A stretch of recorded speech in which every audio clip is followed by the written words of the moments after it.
welcome to Straight Talk with Sunny and Shay on BritAsia TV podcast. Now, today we're going to be talking about something really important. It's weddings and the plannings of the wedding during the coronavirus. What is the new normal? We've got some industry specialists that's talking to us, and also an experience of someone who's actually directly been affected by it. So stay tuned and make sure you tag us on social media at BritAsia TV or Sunny and Shay and let us know your thoughts. Hi guys, it's Sunny and Shay back with Straight Talk for our podcast with BritAsia TV, and today we're talking about something really important. It's affected the Asian community in a massive way. Of course, it is weddings. As coronavirus pandemic has hit us across the world, this country has been hit hard, and there are many weddings that have been cancelled, postponed. It's affecting the whole industry. And to talk about it, we're joined on the line by Aman. She actually was meant to get married this year on the 12th of April, but sadly has had to cancel and postpone until next year. Aman, thank you so much for joining us. Can you tell us about when you first found out that you'd have to actually cancel the wedding this year? So we were around 3 or 4 weeks before the wedding, where everything was getting a little bit serious, and there wasn't a lockdown then, so we were kind of weighing our pros and cons and deciding what to do, and we kept on delaying it and thought, okay, let's just wait another couple of days, and then there were like signs that there were going to be a lockdown, so we kind of just wrote a list of the pros and cons of keeping the date and then the pros and cons of postponing it. And I think what made us decide to postpone it was if Boris enforced a lockdown like a few days before, and we just thought, okay, well, we wouldn't be able to do the wedding like that. How many people were you expecting to have at the wedding? Was it going to be like a big lavish, Indian do? Yeah, so we had 500 at our wedding. So we had quite a big do. And what date was it that you decided to actually postpone the wedding? I think it was the Thursday before lockdown. Okay. So I think, lockdown was Monday, so we decided to postpone it on Thursday, and then by Sunday we had a new date. How did the family react? Because that must have been really surreal, right? At that period of time, I think a lot of people, not just Asians, but everyone in the country was still coming to terms. No one really thought this is actually happening. And then it just happened. It was just overnight, really, in terms of the whole country going into lockdown. So when you announced that, did the family understand, or were they quite surprised and shocked? I think everyone was really heartbroken. I think that's the word to describe how everybody felt. Our parents were really understanding. Our grandparents kept saying, why don't you just delay it a little bit more, like see how it goes in a couple of weeks. But really it was because of them that we had to postpone it. The prospect of our grandparents not being there was like really, that was one of the main factors too. What were some of I guess, problems you faced when you had to inform the venues, the DJs, the food? Were they really accommodating, or were they going through the same process as yourself, trying to digest with what's going on and the regulations that are going to be imposed on the whole industry? I think at the start everybody was really hopeful that things were going to get better. But I think as time went on, everybody kind of thought the same thing, that weddings will just not, they just will go ahead in the next few weeks. Thankfully, all of our suppliers were super helpful, and we received a lot of support from them. And we gave them support too, because we understood that they were going through a hard time as well. So I think everybody's just been there for each other during this period. We've got to talk to you, and I'm not in any way, shape or form asking you to disclose, all the financial sides of things. But of course, we know any wedding, Asian wedding, is, there's a lot of money involved, and finances are a big part that has to play with it. Have you been financially affected by this? Have you lost out maybe with deposits, or have you been fortunate because you've thought ahead of this before others have and actually managed to save money for next year? What's your situation? I think in a situation like this, you're always bound to lose some money. Right. We've been fortunate that we haven't lost too much. There's only a couple of deposits that we've lost, and we've had to change suppliers. But thankfully, we haven't lost out on too much. There's obviously like personalized things that you get done that you have to change, but I guess in the grand scheme of things, it's not that bad. And just finally, something we want to ask you, and then we're going to head to our guests in the studio who are, the big names in the industry who are dealing with this aftermath, is what is your perception about big weddings now? You've obviously rescheduled for next year and you're looking forward to your big day, and a huge congratulations to you and your partner. But are you now conscious and thinking about numbers, or, is it going to be as big as the wedding would have been in April, or are you actually looking at reducing the amount of numbers of people that attend the big day? I think it all depends on what the government says at the time. I think, yeah, the main thing for us is our friends and family being there.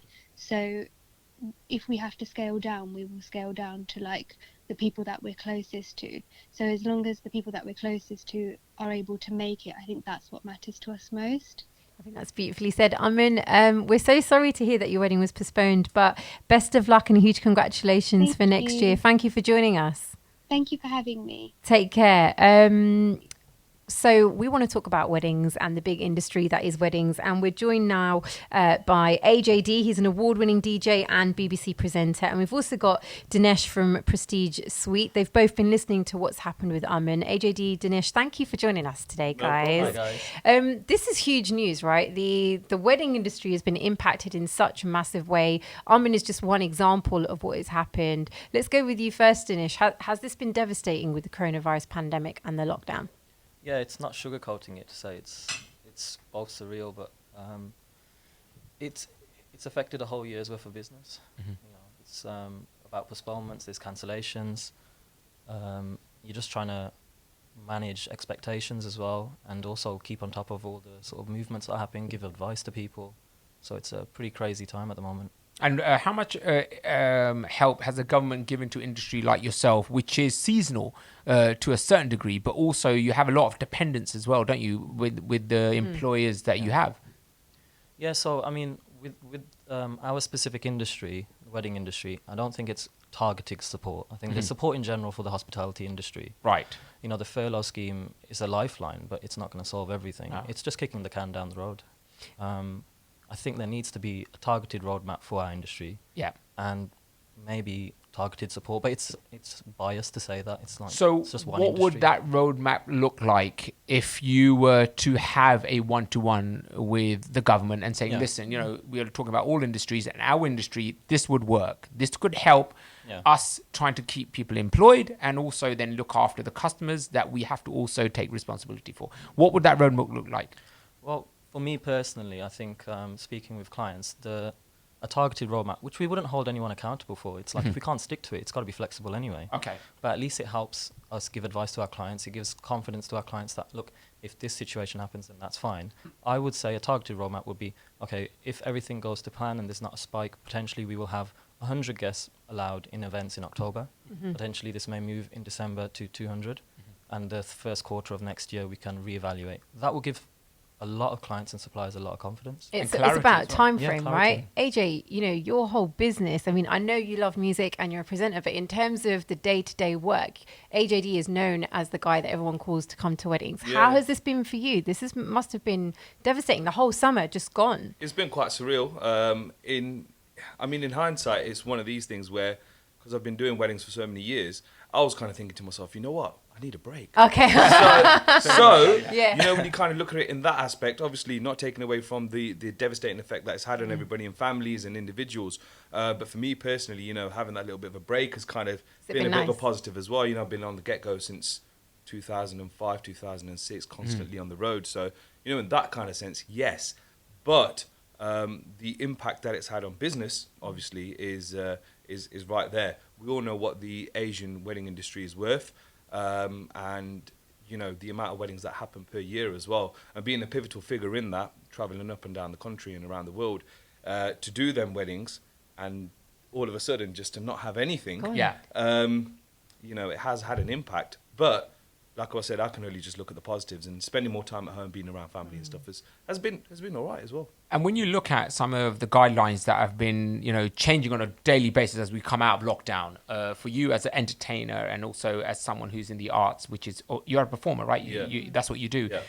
Is the instructions clear? I mean, is it clarity? Have you got clarity from the government, or do you find yourself answering questions and then asking the question on top of that as well. Yeah, that's what we're getting. I mean, the thing is we're all like, because I do public events as well. Yes. So we're thinking about, okay, well, if weddings aren't on the go yet, how can we kind of come in on the public show sector? But even with that as well, so many grey areas. I know that there's a commercial DJ actually. His name's Nathan Dorr. He's about to do an open concert, car park concert. Yeah, we've heard of these. Yeah, I forgot what in Resorts World in the car park there. So these kind of things are happening, open top cinemas and stuff like that, where you're allowing people to come together, but obviously in their own cars and stuff. So, you know, there are avenues like that, but there are a lot of grey areas. Right. When you say 30 people are allowed at a reception, come on, if you're talking an Indian or Asian wedding, South Asian wedding reception, I'm sorry, but you're going to have 30 staff there. Yeah. So true. Probably even more, right? Yeah. So, you know, that kind of thing is just like a no-go. And just like going forward, like I said, finding out the numbers wise and working from there. It's just about gaining clarification. And when you do, you know, have these phone calls and the inquiries that come to you, I mean, how do you talk to your suppliers? Because don't forget, there's suppliers that are waiting for you to say, right, you know, we had this much stock in because we know that the wedding season is coming and you are one of the biggest ones in the industry. Yeah. So how do you talk to your suppliers and keep them on side when they are also, you know, because it's a chain, isn't it? If one person's going to be affected, all of them are going to be affected. How do you support your suppliers and the people that you also need to rely on when everything opens up again? So they're still there when you open up again. I mean, what I was doing at our venue was that we almost had like a closed open day, if you like. So we were doing socially distanced meetings with prospective clients and with clients that just wanted to meet up and just have clarification. It's one thing doing a Zoom meeting, almost feels impersonal. Right. It's another thing doing a meeting face-to-face safely, and then obviously giving the client a bit of clarification of what's going on and what you think could happen. And then what we did was we spoke to a few suppliers to say, okay, well, why don't you pop up with your information, leave leaflets out. I see the clients, and then they can take your information. At least it's bringing some sort of business to you potentially. I can't do it with every supplier. This industry is huge. So it's just about potentially having other ideas, branching out, be innovative really. It's what can we do that's different. So a lot of people are now doing videos online, obviously DJs doing mixes. Yeah. Suppliers just showing their thoughts of how things are made, like decorators saying, look, this is how we've made this together. Why not do the decoration at your own house when you're doing a small event?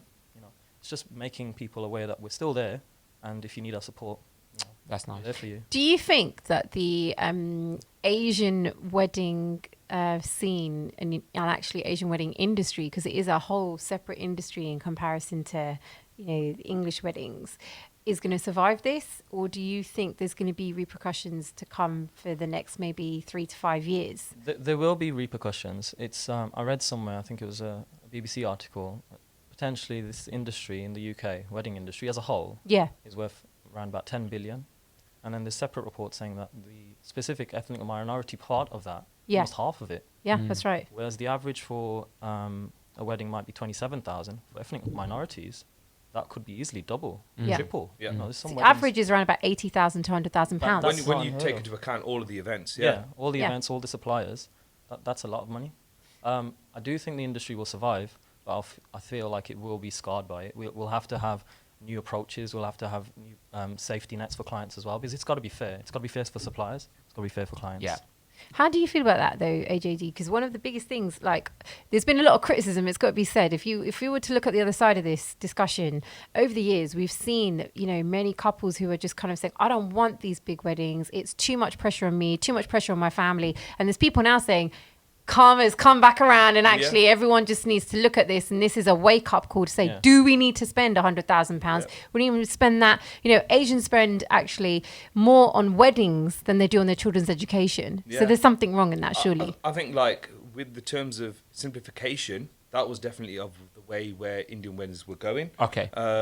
In terms of numbers, I still feel like numbers were quite strong, but the more and more as time went on, and I'm sure Dinesh will agree, that it started to downsize in the first place. I think like with the millennial generation and second and third generation and stuff, people that, you know, don't necessarily need to invite their neighbor or, you know, the person that they see when they pop down to the street and, you know, they don't necessarily need to invite them. Whereas, you know, the newer generation are a bit like, no, this is exactly who I want to invite and I'm happy with that. So, I mean, in that sense, I feel like the downsizing and stuff was eventually bound to happen. Okay. But, cost-wise, I still feel like because of it being so lucrative and people wanting to keep up with the Joneses, I still feel that that's still going to happen. I still think that's going to be there. You know, with cousins and people within families, I still feel it's going to be like, right, let's make it. How are we going to do top them? That's a production now. The thought process is always there. It's not just a small thing like you have. Come closer to the mic. You're really thank off. Sorry. Go ahead. Sorry. It's not. Yeah, no problem. Thank you. Yeah. It's not a case of, we'll have 600 people. Doesn't matter what, go back 10, 15 years. We're going to have 600 people. Doesn't matter about the decor, the food. As long as there's food there, that's enough. Yeah. Now, And a packet of crisps. Packet of crisps from Yeah, that's what it was. Five Alive cartons, Yeah. paper roll tables, no waiters, and the family doing the service. The throwaway you don't understand. plates. Flamethrowers. I'm from the 80s, right? I'm a lot older than all of you, right? And that was my favourite weddings because you just rock up and all the men sat on one side of the hall and the other women sat on the other side of the hall. There was none of this round table kind of let's have a conversation. It was literally like, here's the bottles, here's your crisp.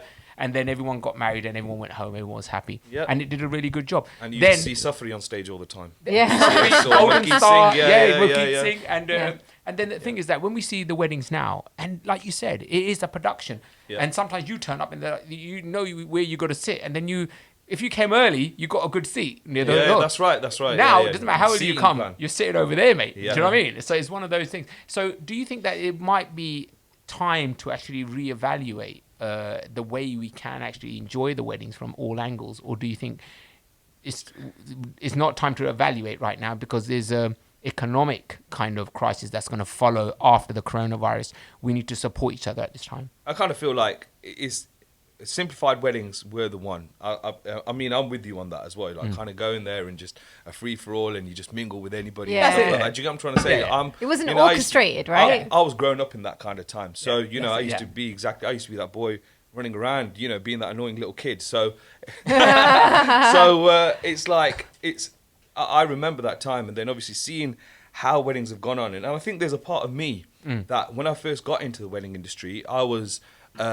Because I enjoyed that vibe and that era, I was like, that's great. But then, obviously, the more you start seeing it get to, it's difficult for me to say plastic, but do you get what I'm trying to say? Choreographed. Choreographed. Okay, that's a better word. Yeah. And that's kind of, it's a bit like, I didn't sign up for this, but then it's the job, isn't it? At the end of the day as well. Yeah. So I think that there will be times where if you start kind of relaxing the numbers and the people that you do invite.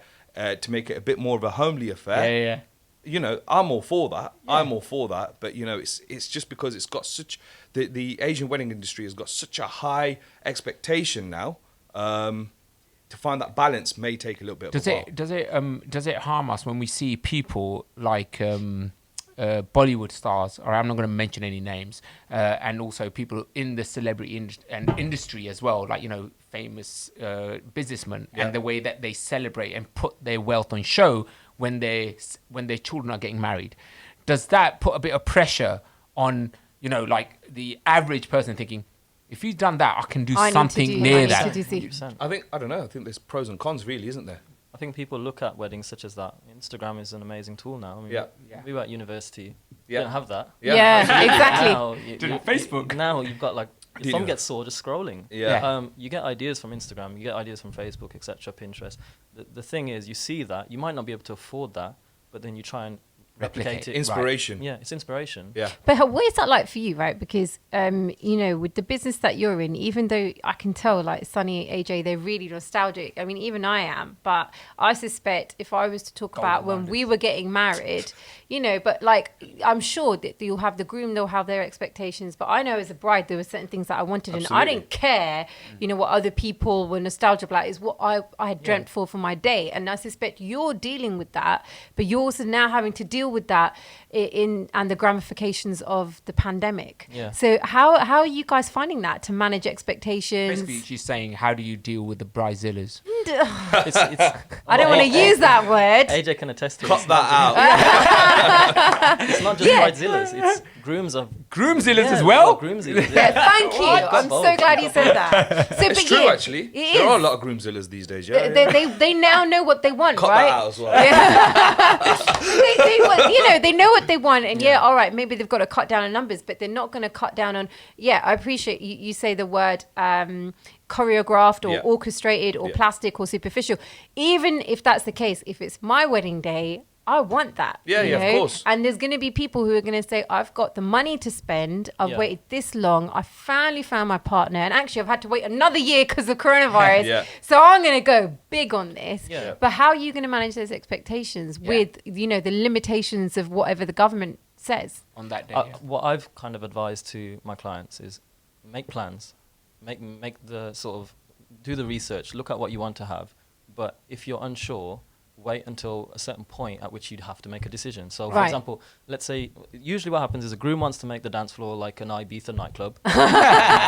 and the bride wants to make it elegant, and it's that fusion that the elegant part happens before. And then the party happens after. That's exactly what it is. That's exactly what happens. Because then your glow sticks come out and all this, and special effects and all this. So the production factor kicks in, and it kind of works hand in hand. But it's nice though, because you have to always keep it, with traditional Indian, Asian weddings, it's always family orientated to begin with. And then as soon as the elders have had enough, then the kids come up. That's it. Literally. So. What is the the future? I guess when you look at venues and you look at these places where where you have a relationship with them as well.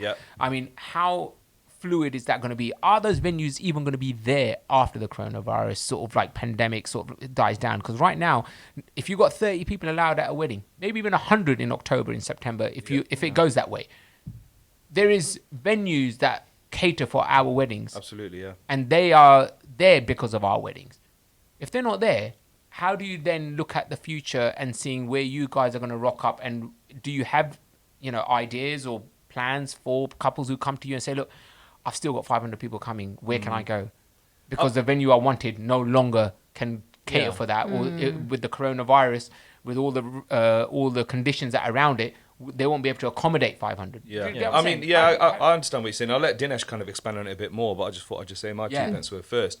I just feel like, with the relationship of suppliers, I think with us and venues and other decorators and stuff like that, I think because we're all in the same boat, it's going to be exactly the same. Right. In terms of like, businesses and venue closures or people closing down, I don't really think it would be so much, because we would have been affected by it right away. I don't really, within a few months down, obviously, because we've been in lockdown for what now? 4.5 months, So I think we would have seen that quite early on. I don't know whether the actual close down of venues. Not of venues. That's what I'm talking about. Venues in particular. Venues, No, venues themselves. Well, there has been because. I mean, I got married at a venue called Chateau Impany last year. Right. Great, lavish. I was that choreographed person because I wanted that kind of wedding, and so did my wife.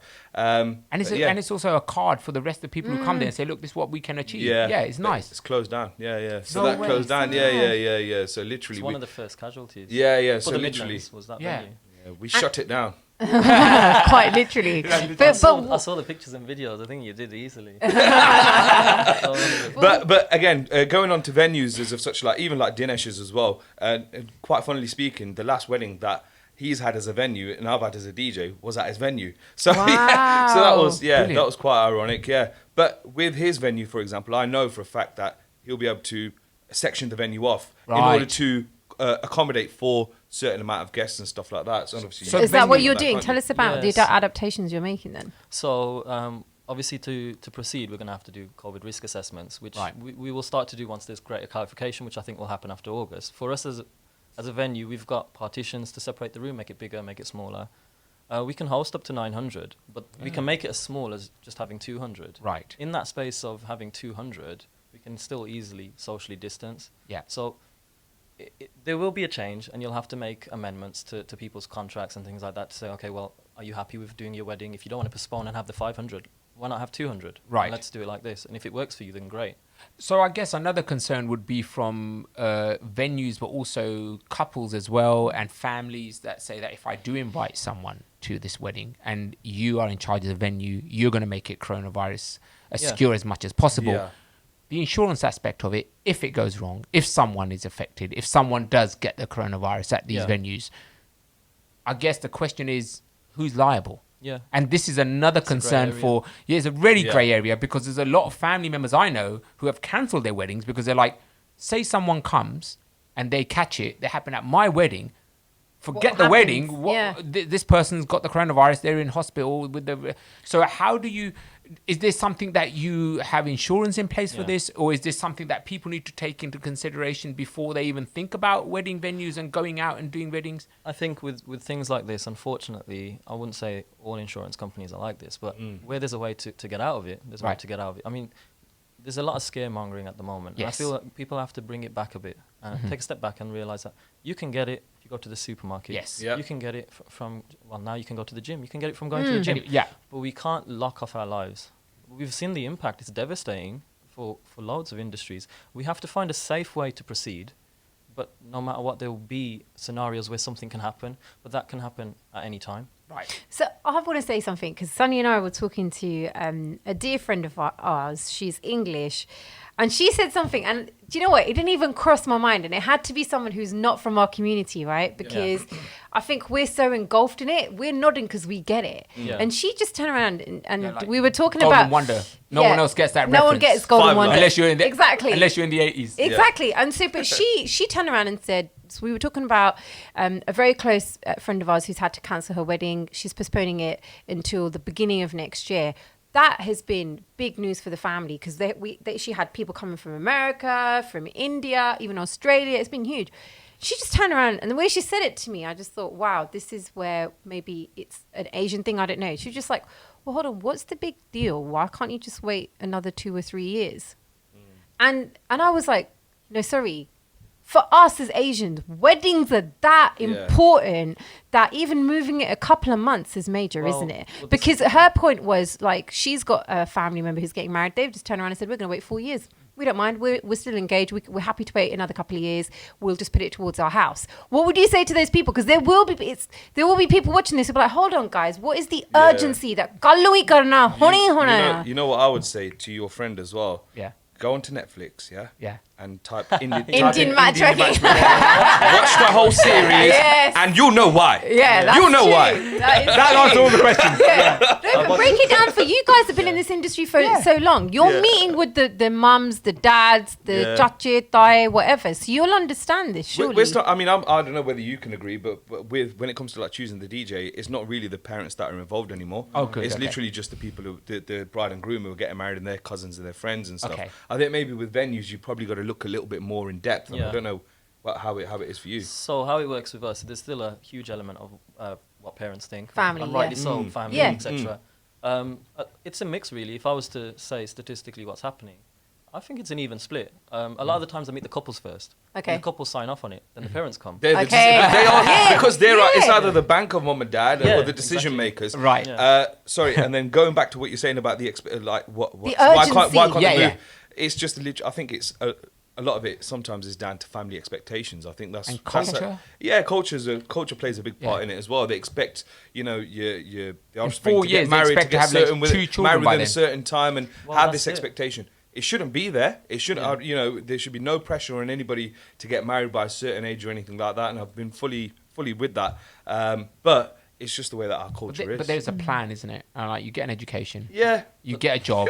get a wife or a husband, and in a year's time have a child. But that's the Yeah, thing. Like, And now be miserable for the rest of your life Oh, until alright. he's 18 Oi! and leaves, and then you can then enjoy Then your wife. start your life. All the cameras on him. I don't know if you give me personal insight right now. I didn't have a kid for 15 years. Yeah, we waited And 10 every- years. 10 years. 10 years. Enjoyed- right? No, we were enjoyed the together for marriage. 15 years. Yeah, right? yeah, And yeah. then what happened was everyone's like, why are you not having a kid? It's something. They started thinking something wrong with us, and we had this conversation many a time. I'm like, Yeah. something wrong with me. Yeah, it's just And then her sister-in-law, My Bobby said to me, she nailed it. Yeah, because Yeah. she goes, all right, it's time to stop having fun. yeah. That's You're her having word. too much And fun. have a perception of it. baby. And I was Yeah. just like, so hold on a minute. You're telling us to stop having fun and have children. What, is it a bad thing to have a child? Exactly, exactly. But your responsibilities change, right? does, But yeah. I mean, that's us. We're just a different breed of a couple of what we wanted. But for you, have you had those conversations? I Yeah. just wonder, with couples who have turned around and said, I've had it in my family. Oh, really? like what? Who have said, in we're just family. going to, you need, the weddings need to happen now, or we can't wait, or are people even saying, because I've also heard of scenarios, I've seen it on social media where people are saying, all right, if we can't get married in this country, they go weren't abroad. even thinking about going abroad, Yeah. but there are other countries where they can actually now just go abroad because of the urgency of "Honi karna hai, we Yeah. need to do it now." I don't think it's too much that. I think there will be couples who will feel that, but I think for a lot of couples, they'll have had a plan. They'll be fluid with their plan, Right. their life plan. You know, Yeah. get married, couple of years, have kids. Yeah. And if you're saying to those couples, okay, wait a year and a half, you know, it's not fair on them. Yeah. It's not their fault that they decided in 2020, let's get married. Yeah. True. So true. True. It's not their fault that in 2020 Coronavirus hit. Coronavirus Yeah. Yeah. and so you're asking people to change plans moving in together. The thing is, you can change our culture a little, Yeah. being here and not being in India, and say, okay, we're gonna have a wedding for 200, because look, legally we just can't do it. Yeah. Right. But if by asking people to say, well, the rest of your life moving in together, that deposit you were going to put on a house, that child that you were going to have in 4 years, everything has to wait now Yeah. because the biar has to wait a year. That's That's not fair. clients not have had. I've had clients who've had issues, like they've spoken to So me and said, true. look, Yeah. we're really upset. Like, what are we supposed to do? Like, Yeah. I've had issues. We're speaking about one thing, and then all of a sudden they just open up because I meet the brides. I'm Of the course. planner, Yeah, so yeah, yeah. So they're saying to you, this is not just the wedding. Yeah, They're it's thinking so many about aspects to it. Yeah, that it's. Are they having? Because that must be like almost you're like a counselor then, right? Because you're Yeah. having to kind of You're not. meet, Yeah. meet I the don't really get expectations. Yeah, I just See you later. But you must have to do that. You must Yeah. be having to have those kind of frank 100%, conversations to say, look, 100%. all right, it's not the end of the world if you have to wait another year until you move in Yeah. or have a child. I give these little nuggets of advice because I've gone through the situation. Yeah. Yeah. We're both married. Yeah, I actually had a baby in March. Congratulations. Thank you Yeah, very much. yeah. And going through lockdown, not being able to ask my parents for help. Wait, sorry, he was still working 2 weeks before. No Wow. way. Yeah, our wedding that we did. Wow. So we had that wedding. Yeah. And I said Not to our AJ wedding, obviously. Oh, yeah. Our DJing is at his venue, yeah. Yeah. And I even said to AJ, I said, literally, Serena, my wife, she's expecting, and it's literally in 2 weeks. And he's like, what are you doing here? I said, yeah, we've still got 2 weeks. The first baby was late, so we're Yeah. expecting, you know. Yeah, yeah. And going through that situation. And it's- your it's parents helped. not be able to help you. Well, wanting to, dying to. You know, But they they get can't. ransom, but then they Lockdown. really they can't. Yeah. And if we do, and something happens, then how bad would we feel as Exactly. their children? Of course. So going through that scenario in April and May, Yeah. it helped because it's like bringing my mind back from work and Yeah. thinking, well, yeah, be there for your clients emotionally as well. Yeah. Talking about what might happen next year and just saying, well, look, if you're having issues, explain to this person that, look, the venue are being really helpful, the DJ is being really helpful. Like, I don't know about AJ, but I think this is quite common in the industry at the moment. It's like you pick a date and then maybe you have a backup date. Okay. Maybe another Yeah, backup yeah. date. Wow. That's Yeah, that's suppliers what's going out on a limb So- though. That's suppliers saying, okay, I'm going to keep that date for you. And So Yeah. there's no another one. business. Yeah. I'm going to keep that date for you. So Wow. there's no business. But we need to hear back from you within, Yeah. you know, Yeah. a very quick timescale. How does that work if you have a backup date? And don't forget, they're all weekends. Yeah. Right? Yeah. There's only a limited amount of That's weekends in right. a year, let That's alone right. in the season. Yeah. As a DJ, as a venue, how many dates can you hold for one couple? Yeah, I mean, there's a bit of touch and go with that. Yeah, as well. exactly. I mean, Because- I can't speak for everyone, but Right. because we own the venue as a family, it's a family-run business. We make a decision, we follow through with it. Okay. But it's not the same for every supplier, and it has been a bit unfair. So I've not said you can have this many. It's working with like the video photographer. Then look bad if the venue turn around and say, well, we can do 2 dates, Yeah. and the other one say, well, we can only do 1. I Okay, feel like it's I better see. to just know who the suppliers are and work together with that client and give the options. Don't give obviously loads because that can inundate clients with too much information. It's just like, look, let's pick one for now, and then if we need to see further down the road, let's kick the can down the road a bit. But at the same time, you know, I am optimistic. You know, we've got to be hopeful. Yeah. We Yeah. can't I have this agree. doom and gloom hanging over us. We've I got to be agree. hopeful. That's a perfect way for us to end it. I mean, we've just had such a great time talking to you, but it's that because I'll be honest with you, I cannot wait to have a matching outfit with my daughter and get on the dance floor and dance at, you know, our family members' weddings, and because it's the love, isn't it? It's the love. blood, and it's celebrate what their we union, do right? That's what it is. as Crazy Asians. stories that you remember I afterwards. Exactly. I'd like to mention that one thing on positivity actually, because ahead. there's been a lot of negativity that we've obviously seen on kind of like social media, and people obviously, you know, the whole devastating effect that coronavirus Well, has especially had. to the BAME community. I mean, we Yeah. now find Yeah. out from the government report we are more likely to, that's you right. know, To That's die, right. if Die you from can it. But affect it's it. also influencing our weddings the Of most. course it isn't is. Okay. Our Of course it social is. activities and things like that. Yeah. Yeah. The dynamic of like the Indian household, not just Indian, the sort of black and ethnic Yeah. minority household, it's all togetherness, families living together generationally. What are you supposed to do with that? Yeah. What were you totally gonna spot say? on. What were you gonna say? No, that's what I was going to say. So I had this one thing. Obviously, we're all in kind of like the same boat, We are. affected by Corona as suppliers, as DJs as just normal human beings, right? And then there's been some negativity, and I've just seen a couple of things that have been mentioned on Twitter and things like that. And there was one in particular that kind of got targeted towards another wedding DJ. One of my colleagues, I don't want to say who it was in particular or anything like that, but somebody who was running for a political party literally is responding to somebody's tweet. I don't know what the conversation was about, but was literally just telling him as a wedding DJ to get a real job. And you kind of just feel like, and yeah, social media isn't really, difficult and for people to find out where it is. And obviously, I don't want to mention any names. Fine. But it kind of felt like at that point when a community of the Asian wedding industry saw that, not even just DJs, but people that actually have got a living and are earning off this. There was quite a bit of a backlash. And I think just going back to what we said about positivity, we're all in the same boat. Family, friends, and colleagues and acquaintances have been affected by this, so it's just a general thing about just staying positive as a whole, not and really respecting each other, right? Not really like targeting anybody and stuff like that. I mean, we've all got food to put on the table, so don't ever try and knock somebody's hustle, man. You know what? Can I just say thank you to you two? Most of the time we hear stories from your customers. Yeah, so and true. normally it's the bad stories. The good ones, you hardly ever hear them. No, because they expect everything to go fine. There you go. So when it goes fine, you won't hear about that wedding. You'll see it in the Instagram. But when it goes bad, they're ready to go out. And I'm really appreciative of you guys coming forward and giving your version and what's difficult for you guys and just setting some of the expectations, I guess, as we move forward and our new future with coronavirus and televirus, antidote comes around, the vaccine is going to be here. Yeah. So on your final note, and I guess people are still trying to get hold of you guys, what is the best place to get information when it comes down to planning a wedding, you would say at this time, and the advice? Do we go to the government? Do we talk to wedding planners? Do we talk to DJs? Or do we just talk to the family and just say, let's put everything on hold until next year? What is the final word from you guys? I guess I'll go with you first. Where would you advise someone to go and get advice first? I mean, with the weddings and stuff, I'm part of Kudos Music, so they're an entity within themselves, and they've got the central office where they're constantly getting updates from the government and trying to keep up to date with things as well. Again, it's a grey area for everybody because weddings, like I said, 30 people is just not going to be a factor for Indian weddings, for Asian weddings, South Asian weddings. So we just tend to kind of say as soon as clarification comes out on that, I'm sure that we'll be the first to let everybody know on our socials and things like that as well. So what's your socials? My socials is at AJD_DJ. The company's is at Kudos Music.